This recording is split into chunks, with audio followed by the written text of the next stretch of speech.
ইমানদারদের কবরের যে পরিবেশ, যে মনোমুগ্ধকর পরিবেশ আল্লাহ সুবহানাহু ওয়া তাআলা ইমানদারদের জন্য রাখবেন।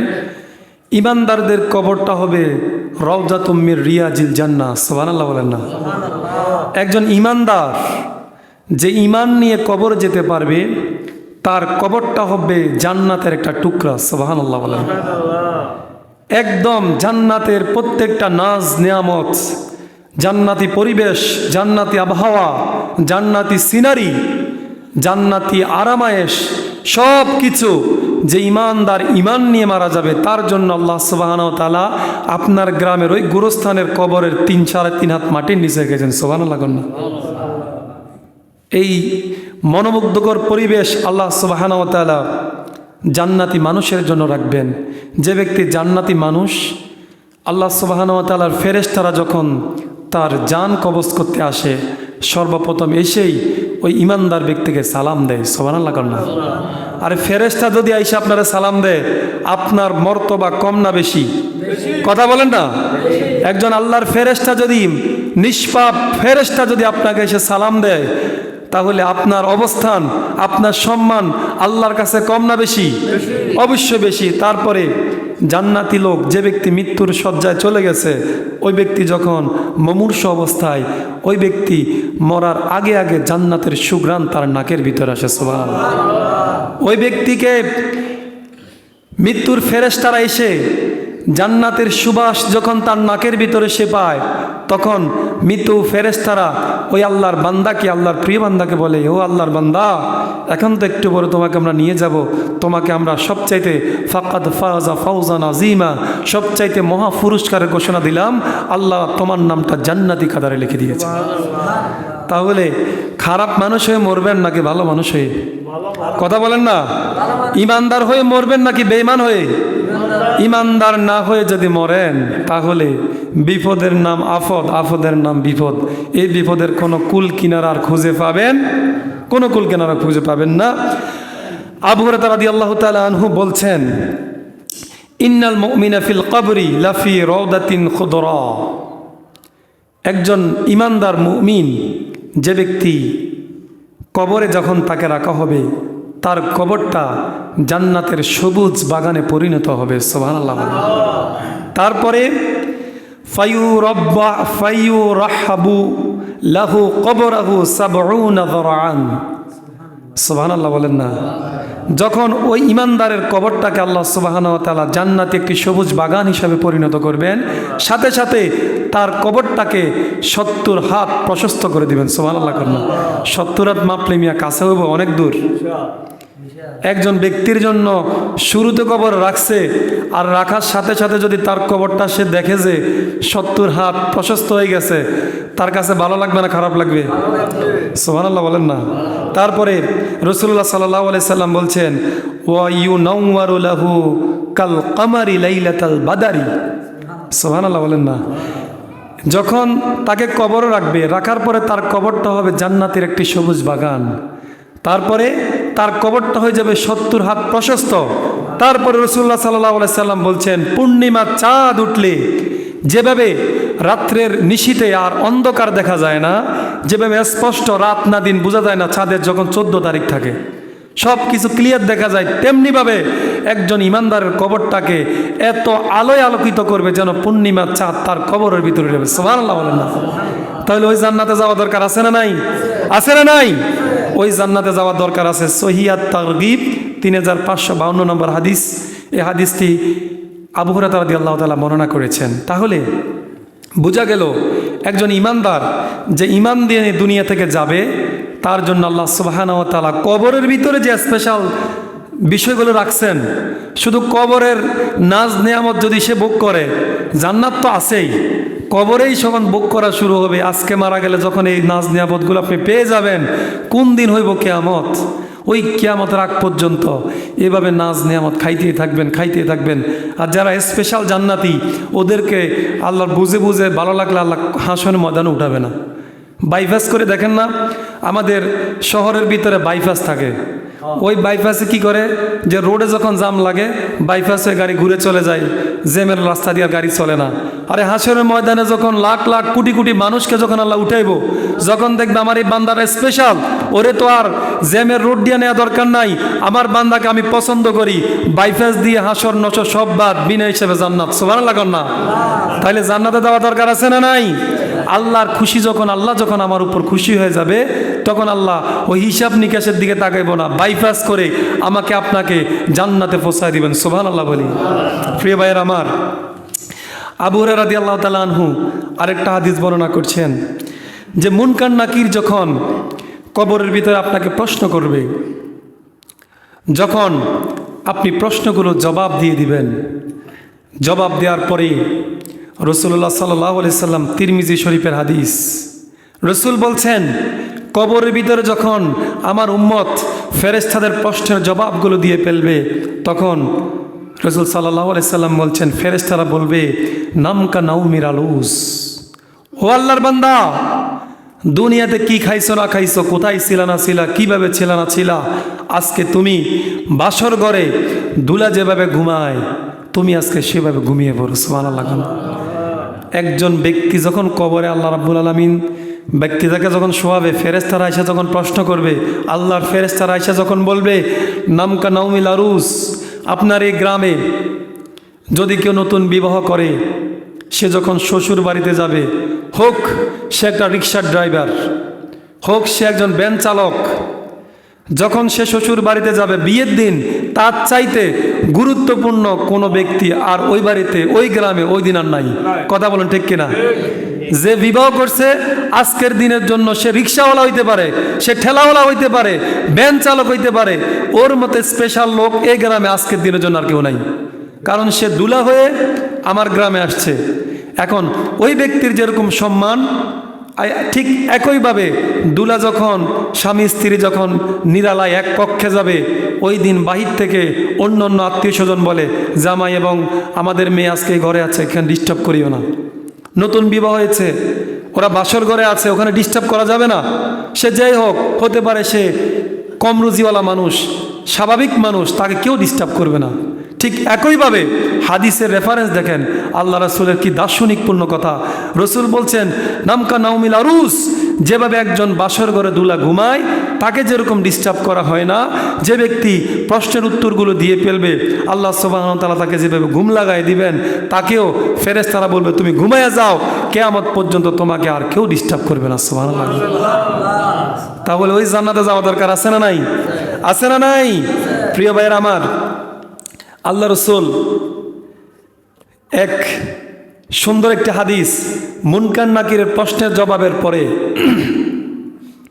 কবরের অবস্থানটা আমাদের কেমন হবে, ওই বিষয়ে বারা ইবনু আজিব রাদিয়াল্লাহু তাআলা আনহু, জলিল কদর সাহাবী, রাসূলের সাহাবী বারা ইবনে আজিব, আবু দাউদের 4753 নম্বর হাদিস উল্লেখ করছেন, ফায়ুনাদি মুনাদি মিনাস সামা, যখন কবরের ভিতরে কোনো ভালো মানুষকে শোয়া দেওয়া হয়, শোয়ানোর পরে আসমান থেকে একটি আওয়াজ আসে, যে প্রশ্নের জবাবগুলো যখন বান্দা দিয়ে পেলে, আসমান থেকে জবাব আসার পরে বলা হচ্ছে আন সাদাকা আবদি, আল্লাহ অদৃশ্য এক আওয়াজ দিয়ে বলে দিচ্ছে, আসমান থেকে আওয়াজ দি, আমার বান্দা যে কথাগুলো বলেছে সেগুলো সত্য। সুবহানাল্লাহ কন্যা। যখন সে বলল মান রব্বুকা ওমা দীনুকা ওমান হাযার রাসূল, যখন এই তিনটি প্রশ্নের উত্তর দিয়ে ফেললো, চারটি প্রশ্নের উত্তর যখন দিয়ে ফেললো, তখন আল্লাহ বলতেছে এরকম অদৃশ্য আওয়াজ দিয়ে, আন সাদাকা আবদি, আমার বান্দা যা বলেছে সবগুলো সত্য। সুবহানাল্লাহ কন্যা। যখন আবদি মানে আমার বান্দা, আল্লাহ যখন কাউকে বলে দেয় যে এটা আমার বান্দা, তার কি আর কোনো কথা আছে? আর তার কি কোনো বিচার আছে? কোনো বিচার নাই। যেমনি ভাবে কোনো এমপি, কোনো মন্ত্রী, আপনি তার কাছে কোনো নালিশ নিয়ে গেলেন যে বস স্যার, অমুক গ্রামের আপনার ওই আসনের ওই ব্যক্তি আমাকে এই করছে সে করছে, সে যখন বলবে ও তো আমার লোক, ও যখন বলে ও তো আমার লোক, এই কথা বলার পরে আপনি 1000, 2000, 5000 নালিশও যদি করেন, এই নালিশের কোনো দাম আছে? যেখানে এমপি মন্ত্রী বলে বলছে যে সে তো আমার লোক, ঠিক একইভাবে আল্লাহ যখন বলবে আবদি, আমার বান্দা, যখন আল্লাহ বলে ফেলবে এটা আমার বান্দা, সেখানে কি আর কারো কোনো কথা চলবে? ফেরেশতাদের কোনো আর কথা চলবে? আল্লাহ যখন বলে ফেলবে এটা আমার বান্দা, আমার বান্দার জন্য আল্লাহ কি রাখছে দেখেন, ফাআফরিশুহু মিনাল জান্নাহ। সুবহানাল্লাহ বলেন।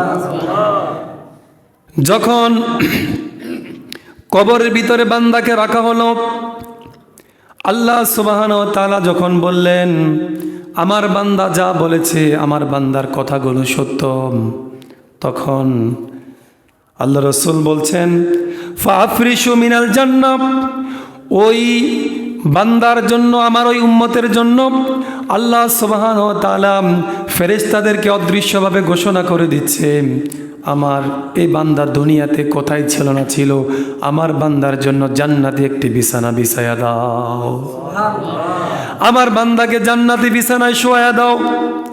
তারপরে বলছে ওয়াল বিসু মিনাল জান্নাহ, আমার বান্দা দুনিয়াতে কি পোশাক গায়ে দিয়েছে, দুনিয়ার নগণ্য পোশাকে আমার বান্দাকে আর মানাবে না, ওই সাদা কাপড় খুলে পেল, আমার বান্দাকে জান্নাতি পোশাক এনে আমার বান্দার গায়ের ভিতরে জান্নাতি পোশাকটা পরাইয়া দাও। আগে প্রথমে জান্নাতে বিছানা বিছায় দিল, তারপরে জান্নাতি পোশাক গায়ে দেয়া দিল।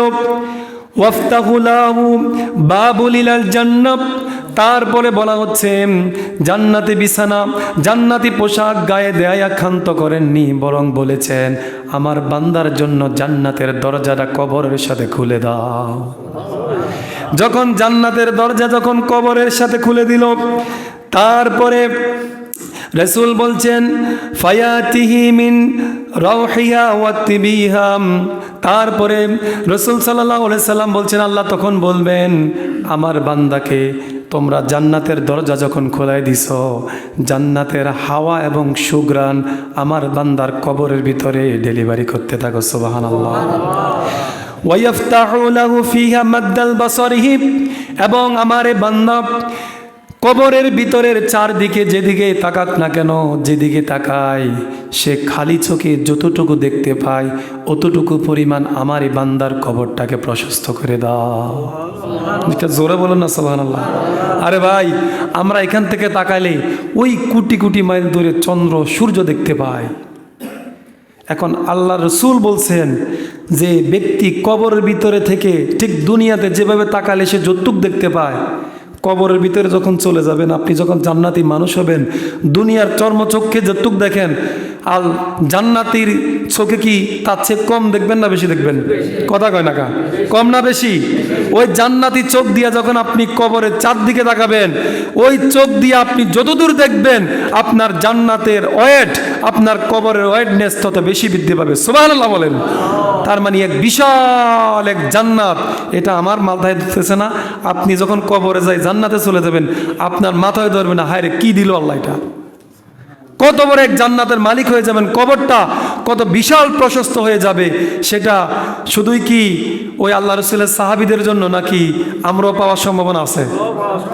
আরে আমরাও তো পাবো মিয়া, ইনশাল্লাহ। কর না সবাই আল্লাহুম্মা আমিন বলেন না? আরে জান্নাত না পাইলে তো কোনো বাঁচা না রে ভাই, কোনো বাঁচা নাই। এই জন্য আল্লাহ সুবহানাহু ওয়া তাআলা আমাদের প্রত্যেককে জান্নাতি মানুষ হিসাবে কবুল করুক।